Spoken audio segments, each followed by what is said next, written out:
বাড়িতে থাকলে যতই আলসেমি করি না কেন, বিদেশ আসার পর পরিস্থিতিটা সম্পূর্ণ উল্টো হয়ে যায়। তাই তো সকাল সকাল 9টা বাজায় ঘুম থেকে উঠে খাওয়া দাওয়া না করেই কামে যাইতেছি। খাওয়া দাওয়া করতে না পারার কারণ হলো 9টা বাজায় মেসরুম বন্ধ করে দেয়। তো হ্যালো এভরিওয়ান, আপনারা কেমন আছেন? আমি বর্তমান মহারাষ্ট্রতে আছি, আর এখানে আন্ডারা দূর টেনেলের কাজ করতে এসেছি। কিন্তু টানেলের কাজটা এখন পর্যন্ত শুরু হয় নাই, তাই আমরা ওয়ালের কাজ করতেছি। টানেলের ভিতরে কাজ করতে পারলে ভালো হতো, কারণ এখানে যে গরম, পিছন দিয়ে ধোঁয়া বাইর হয়। এখন বর্ষাকাল চলতেছে কিন্তু এখানে কোনো বৃষ্টি নেই, তো এখানকার মানুষের ধান খেতি করতে পারে না, কারণ ধান খেতি করতে গেলে প্রচুর পরিমাণে পানি লাগে। কম পরিমাণের পানি দিয়ে যেগুলো খেতি করা যায়, যেমন আদা, হলদি, সয়াবিন, বিশেষ করে এগুলো খেতি এখানে করা হয়। ওই যে ঘরগুলো যে দেখা যাচ্ছে, ওইটাই হলো আমাদের রুম, ওইখানে থাকি। আর আমরা এখান থেকে 3 কিলোমিটার দূরে আমাদের সাইট, ওইখানে গিয়ে কাজ করি। আর এইখানে একটা ছোট্ট বস্তি আছে, আর বিশেষ করে এখানকার বস্তিগুলো ছোটই হয়, 10টা-12টা বাড়ি থাকে, 10টা-12টা বাড়ি মিলিয়ে একটা বস্তি হয়। আর এখানকার ক্ষেতিগুলোতে এই কুয়াগুলোর থেকে পানি তুলে দেওয়া হয়, কারণ এখানে নদী নেই। আর এইখানে এখনো গরু দিয়ে হাল বাওয়া হয়, আর এই বোকাচোদারা বেলায় 1টা বাজায় গরু দিয়ে হাল বাওয়া স্টার্ট করে। আর এই ব্রিজগুলোর কাজ চলতেছে, কে করতেছে আর কতদিন চলবে আমি জানি না।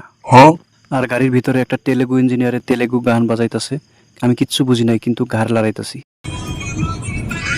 আর এটাই হলো আমাদের সাইটের ইঞ্জিনিয়ার। এই ইঞ্জিনিয়ারের সাথে আগেও কাজ করেছি নাগাল্যান্ডে। আর নিচে যে জায়গাটা দেখা যাইতেছে, ওইখান দিয়ে রেল যাবে। আর আমরা যেগুলো কাজ করতেছি এগুলো রেলওয়েরই কাজ করতেছি। আজ প্রচুর রোদ দিয়েছে, মনে হয় একদম চামড়া জ্বলে যাবে। আর পিছন দিয়ে তো হাওয়া বাইরে হবে, এটা তো গ্যারান্টি। তো আমরা যেখানে কাজ করি তার নিচে একটা টানেল আছে, কিন্তু আমরা এই টানেলে কাজ করার জন্য আসি নাই, আমরা অন্য একটা টানেলে কাজ করার জন্য আসি। আমরা বর্তমান যেখানে কাজ করতেছি এই টানেলের উপরে একটা ওয়াল বানাচ্ছি। তো অলরেডি আমি কাজের জায়গায় চলে আসছি। গাড়ির ভিতরে বসে আসছিলাম, তাই নিজেকে ভিআইপি মনে হচ্ছিল, আর গাড়ির থেকে নামার সাথে সাথে নিজেকে কামলাবিলা মনে হচ্ছে। আর এই যে নিচের টানেল, আর তার উপরে আমাদের কাজ চলতেছে, ওয়ালের কাজ। তো অলরেডি আমরা 24 মিটার ওয়ালের ফার্স্ট লিফ ঢালাই কমপ্লিট করে ফেলেছি, আর 14 মিটার ওয়ালের জন্য জালিবান্ধা কাজ চলতেছে। আর জালিবান্ধা কাজটাও প্রায় সম্পূর্ণ হয়েছে, অল্প বাকি আছে। জালিবান্ধা কাজও চলছে, আর জালির সাইডে শাটারিং এর কাজও চলতেছে। আর এখানে শাটারিং হচ্ছে। কাজ করতে করতে এখন দুপুরে 1টা বেজে গেছে, আর আমাদের লাঞ্চের সময় হয়ে গেছে। আমরা লাঞ্চ করে এসে তারপরে বাকিটুকু কাম করব।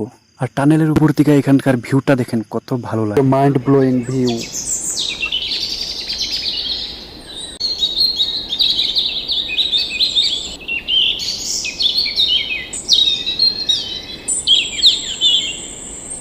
তো খাওয়া দাওয়া শেষ করে কংক্রিট ঢালার জন্য জালির 2 সাইডে শাটারিং লাগিয়ে দিলাম। তো বন্ধুরা, ফাইনালি আমাদের শাটারিং, জালি ও পাইপ লাইন সম্পূর্ণ হয়ে গেছে। এখন শুধু কংক্রিট করা বাকি আছে। আর এখন কংক্রিট হবে না, নাইট শিফটে কংক্রিট হবে, ওই জন্য দেখাইতে পারলাম না। তো আজকের ব্লগটা এই পর্যন্ত। ভালো লাগলে লাইক করবেন, সাবস্ক্রাইব করে দিবেন। দেখার জন্য ধন্যবাদ।